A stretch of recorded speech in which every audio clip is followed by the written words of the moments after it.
Zechariah chapter 10. Ask the Lord for rain in the springtime. It is the Lord who sends the thunderstorms. He gives showers of rain to all people, and plants of the field to everyone.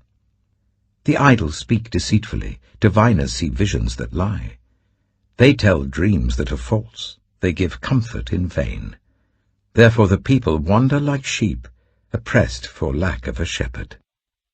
My anger burns against the shepherds, and I will punish the leaders. For the Lord Almighty will care for his flock, the people of Judah, and make them like a proud horse in battle. From Judah will come the cornerstone, from him the tent peg, from him the battle bow, from him every ruler. Together they will be like warriors in battle, trampling their enemy into the mud of the streets. They will fight because the Lord is with them, and they will put the enemy horsemen to shame. I will strengthen Judah and save the tribes of Joseph. I will restore them because I have compassion on them. They will be as though I had not rejected them, for I am the Lord their God, and I will answer them. The Ephraimites will become like warriors, and their hearts will be glad as with wine. Their children will see it and be joyful. Their hearts will rejoice in the Lord. I will signal for them and gather them in. Surely I will redeem them. They will be as numerous as before. Though I scatter them among the peoples, yet in distant lands they will remember me. They and their children will survive, and they will return. I will bring them back from Egypt and gather them from Assyria.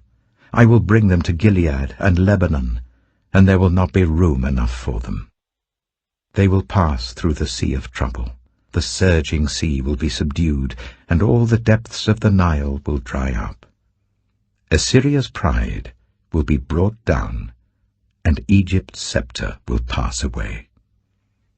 I will strengthen them in the Lord, and in his name they will live securely, declares the Lord.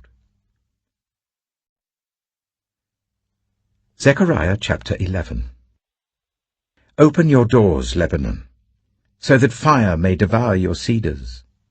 Wail, you juniper, for the cedar has fallen, the stately trees are ruined. Wail, oaks of Bashan, the dense forest has been cut down. Listen to the wail of the shepherds, their rich pastures are destroyed. Listen to the roar of the lions, the lush thicket of the Jordan is ruined. This is what the Lord my God says. Shepherd the flock marked for slaughter. Their buyers slaughter them and go unpunished. Those who sell them say, Praise the Lord, I am rich. Their own shepherds do not spare them. For I will no longer have pity on the people of the land, declares the Lord. I will give everyone into the hands of their neighbors and their king. They will devastate the land, and I will not rescue anyone from their hands. So I shepherded the flock marked for slaughter, particularly the oppressed of the flock. Then I took 2 staffs and called one Favor and the other Union, and I shepherded the flock. In 1 month I got rid of the 3 shepherds. The flock detested me, and I grew weary of them, and said, I will not be your shepherd. Let the dying die, and the perishing perish. Let those who are left eat one another's flesh.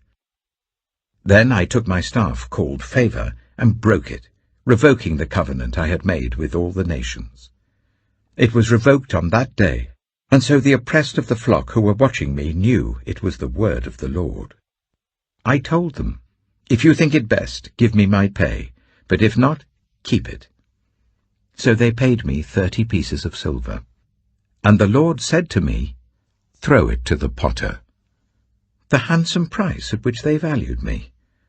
So I took the 30 pieces of silver and threw them to the potter at the house of the Lord. Then I broke my 2nd staff, called Union, breaking the family bond between Judah and Israel. Then the Lord said to me, Take again the equipment of a foolish shepherd, for I am going to raise up a shepherd over the land who will not care for the lost, or seek the young, or heal the injured, or feed the healthy. but will eat the meat of the choice sheep, tearing off their hoofs. Woe to the worthless shepherd who deserts the flock. May the sword strike his arm and his right eye. May his arm be completely withered, his right eye totally blinded. Zechariah chapter 12. A prophecy. The word of the Lord concerning Israel. The Lord, who stretches out the heavens, who lays the foundation of the earth, and who forms the human spirit within a person, declares, I am going to make Jerusalem a cup that sends all the surrounding peoples reeling. Judah will be besieged as well as Jerusalem. On that day, when all the nations of the earth are gathered against her, I will make Jerusalem an immovable rock for all the nations. All who try to move it will injure themselves. On that day, I will strike every horse with panic and its rider with madness, declares the Lord. I will keep a watchful eye over Judah, but I will blind all the horses of the nations. Then the clans of Judah will say in their hearts, the people of Jerusalem are strong, because the Lord Almighty is their God. On that day, I will make the clans of Judah like a brazier in a woodpile, like a flaming torch among sheaves. They will consume all the surrounding peoples right and left, but Jerusalem will remain intact in her place. The Lord will save the dwellings of Judah first, so that the honor of the house of David and of Jerusalem's inhabitants may not be greater than that of Judah. On that day the Lord will shield those who live in Jerusalem, so that the feeblest among them will be like David, and the house of David will be like God, like the angel of the Lord going before them. On that day I will set out to destroy all the nations that attack Jerusalem. And I will pour out on the house of David and the inhabitants of Jerusalem a spirit of grace and supplication. They will look on me, the one they have pierced, and they will mourn for him as one mourns for an only child, and grieve bitterly for him as one grieves for a firstborn son. On that day the weeping in Jerusalem will be as great as the weeping of Hadad Rimmon in the plain of Megiddo. The land will mourn, each clan by itself, with their wives by themselves. The clan of the house of David and their wives, the clan of the house of Nathan and their wives, the clan of the house of Levi and their wives, the clan of Shimei and their wives, and all the rest of the clans and their wives.